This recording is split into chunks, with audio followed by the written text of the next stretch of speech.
This program is brought to you in association with First National Bank of Botswana. FNB, how can we help you? Every woman wants to feel and look beautiful. And usually, they scratch that itch by spending hours in front of the mirror, applying makeup to enhance their looks. This need to temporarily fix what many women consider flaws has led to a booming commerce opportunity valued at over $500 billion globally. In addition, this industry is now considered one of the fastest growing to date, facilitated by mainstream media, showcasing ever-changing standards of beauty every other day. Needless to say, this industry has immeasurable potential to create millionaires out of those who wish to venture into it.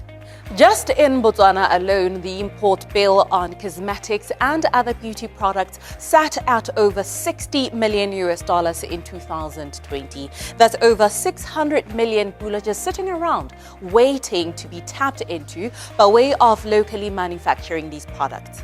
Well, sadly, the advent of locally made cosmetics leaves a lot to be desired because there aren't many of them.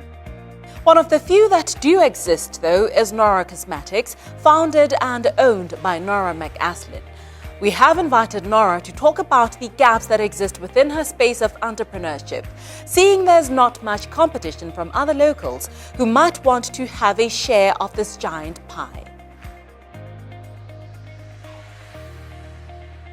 Nora, thank you so much for coming on First Issues, affording us your time. Today we're talking the gaps that exist within the local beauty and cosmetics industry. So as someone who's already enterprising in this space, what would you say have been some of the biggest obstacles in trying to tap into the cosmetics and beauty industry as a manufacturer? One of the biggest challenges is the fact that there is no skill.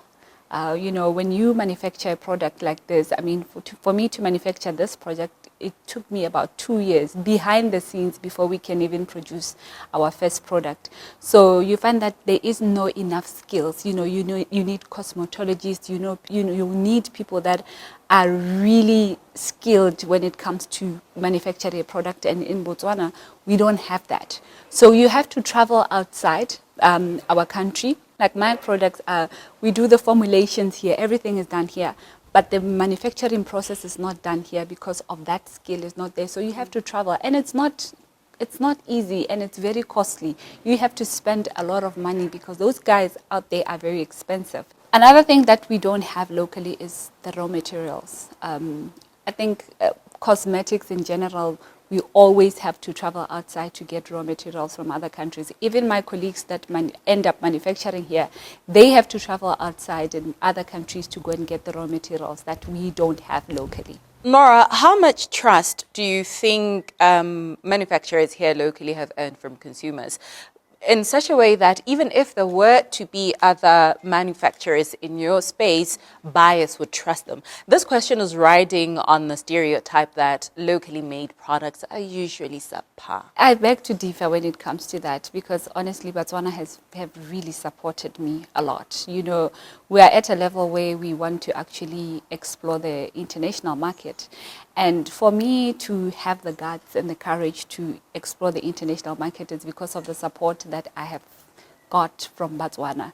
So I beg to disagree with that. But I also believe that Botswana are really looking for a good product. They're looking for consistency. To answer your question about the trust, I think we slowly, as manufacturers, getting the trust from Botswana because they see the consistency, they see the hard work, they see the branding and everything else that has been put in by these local manufacturers. They are really trying their best to match even the international market. So I think as manufacturers, we are definitely gaining the trust. And I see a lot of local brands also making it, which is absolutely amazing. In earnest, do you think that this country has enough capacity and the capability to meet the demand for makeup and other cosmetic products, which is currently augmented by imports? We do have the capacity.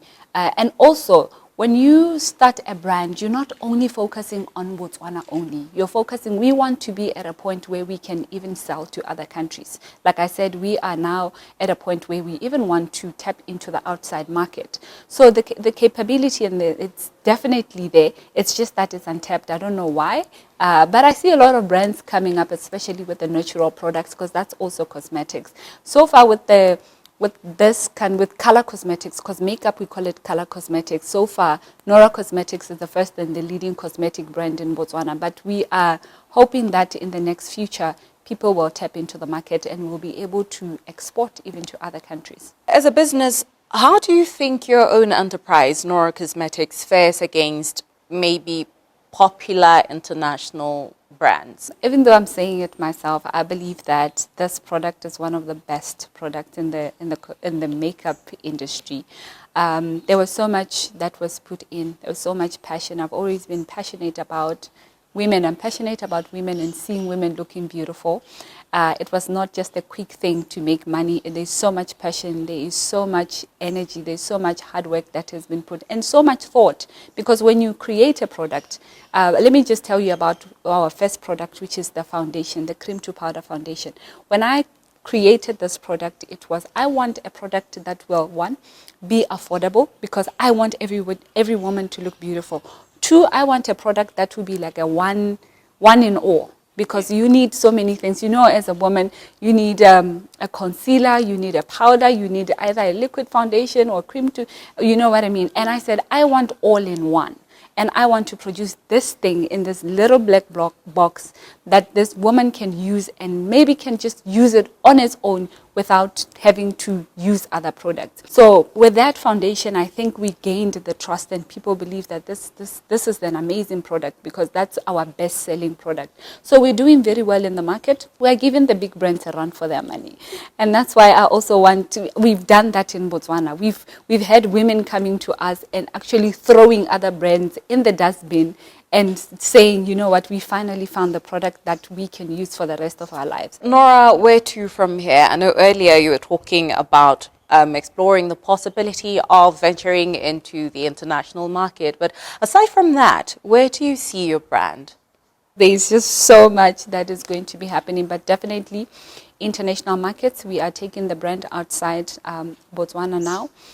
We are looking even at franchising, because we want, my motto in life, or the whole thing about Nora Cosmetics is I want to change lives through beauty.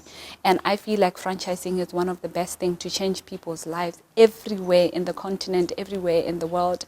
You just buy a franchise wherever you are and you just do it yourself. So that's where we are going. We're looking forward to changing lives, really. We're looking forward to making women beautiful, and because when a woman is beautiful, they have confidence, and when a woman has confidence, they are untouchable. You know what I mean? Women connecting with themselves, and it's not just a brand that just wants to take money from women and women are looking beautiful. We're looking at really driving women to live purpose-driven lives by the beauty and just enhancing the beauty that they already have. So it's a big movement, and I can't wait to see where we're going to be in the next 5 years.